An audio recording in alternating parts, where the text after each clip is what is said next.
Christine de Viejoncourt est une icône protagoniste, la vieille dame devenue une figure des réseaux complotistes, diffusant sur messagerie ses propres théories délirantes. Ce vent que soufflait la putain de la République française semble s'abattre sur le Togo sous Faure-Gnassingbé. C'est du jamais vu durant les 38 années du règne du Gal Gnassingbé et Yadema. On observe un soi-disant leadership féminin qui s'apparente à un concours de mode. Et chaque actrice dispose de son réseau de propagandistes ou de communicants. Parmi elles, la charmante dame Sandra Ablamebad-Johnson. Elle apparaît bien titrée, d'abord ministre ensuite secrétaire générale de la présidence de la République et se glorifie du rôle de gouverneur du Togo auprès de la Banque mondiale. Cette dernière semble être la préférée du moment au point de narguer les autres. Mais ce faisant, elle ignore que ce n'est que 99 jours pour le voleur, un jour pour le grand patron, juste un déclic pour être mis au rebut. Surtout que les fleurs finissent toujours par être fanées.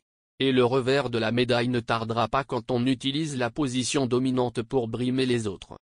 Les derniers épisodes en date, la célébration en mi-juin de l'indice de développement humain qui selon les Ouvusla est passé de 0,539 en 2021-2022 à 0,547 en 2023-2024, puis la présentation du cadre de partenariat pays, CPP, 2025-2029 le 12 juillet 2024 et la nouvelle exhibition dénommée Premier rapport Business Ready 2024 du groupe de la Banque mondiale du 7 octobre 2024. Selon l'ABM, le rapport BREDI fournit des éléments concernant les réformes qui contribuent au renforcement du secteur privé.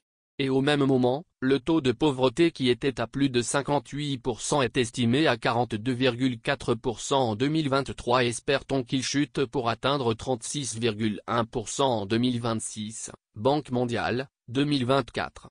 Mais cela n'empêche pas les Togolais de faire de dépotoir en dépotoir pour atténuer leur faim. Bref, les efforts faits dans le cadre de la réforme réglementaire, entre autres, sont louables et peuvent être appréciés de diverses manières.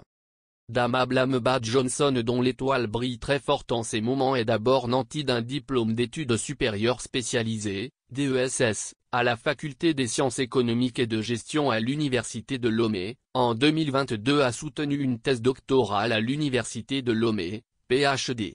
Elle déambule à la présidence de la République togolaise, championne de l'événementiel et ses imaginons de la toile dans plusieurs titres. Et depuis un moment, beaucoup se demandent ce que c'est qu'un gouverneur de la Banque mondiale au Togo.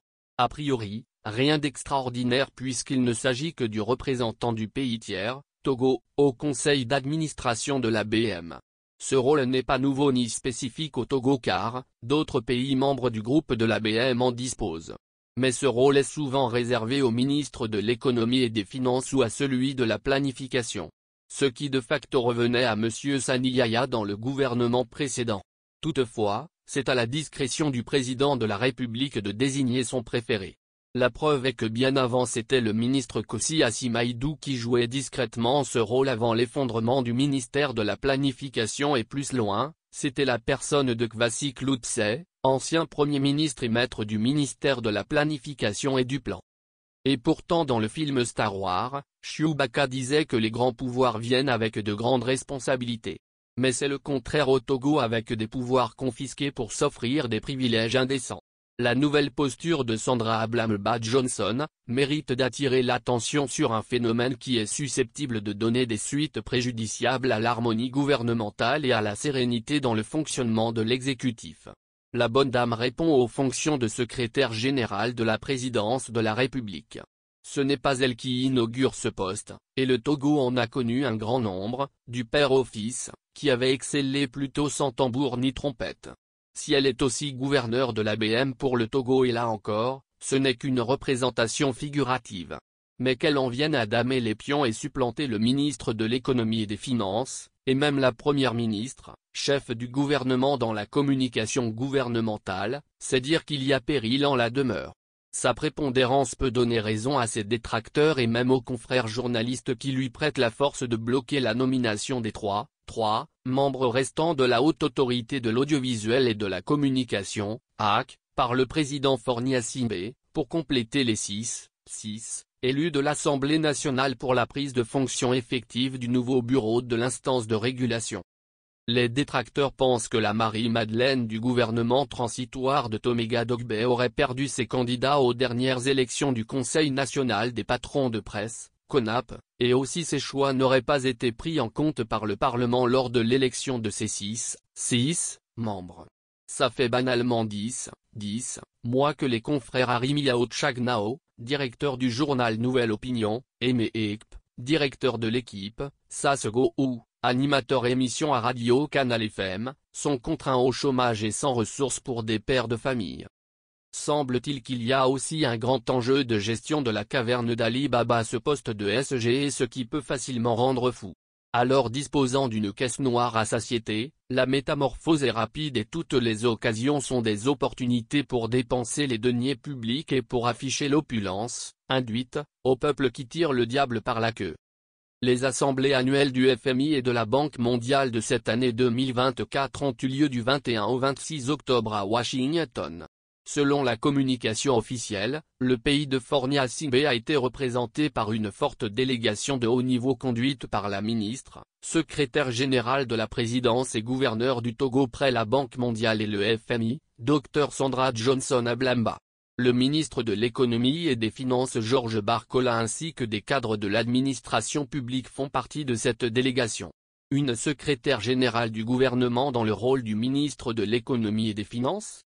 Tout apparaît comme si ce gouvernail enregistre plus de fissures et dont la première conséquence sera le renforcement des différentes factions gage d'accroissement de la misère des populations. La première illustration est l'absence des réunions de conseil de ministres sous la présidence de Fornia Simbe. Visiblement c'est tout comme si le pouvoir est orphelin. Mais on verra si le tango de Sandra Ablamba va continuer par raisonner forcé. Si Sandra qui avait manqué de peu le ministère stratégique de l'économie et des finances d'août 2024, continuera son glinglin. Également la question des nouveaux membres de la HAC se pose avec acuité. Ces concitoyens qui faisaient leur petit métier de journalisme avec amour pour la plupart sont devenus des chômeurs car contraints de ne plus exercer comme journalistes depuis près d'un an. Dr Sandra Ablamba Johnson doit plutôt aider à trouver une solution rapide si tant est que ce qui se murmure est réel. Il y va de l'image du Togo car c'est les actes du même Parlement qui avait voté la 5e République qui a également élu les membres de l'actuel bureau de la CNDH. Enfin, ce que les gouvernants africains doivent comprendre est que ces institutions comme l'ABM et le FMI ne viennent pas pour développer les pays pauvres. Elles proposeront toujours des outils de dépendance. Alors pour nos pays, c'est à nous-mêmes de prendre des mesures pour produire les biens et services pour la satisfaction de nos besoins réels et cesser d'importer tout ce qui peut pousser sur nos sols.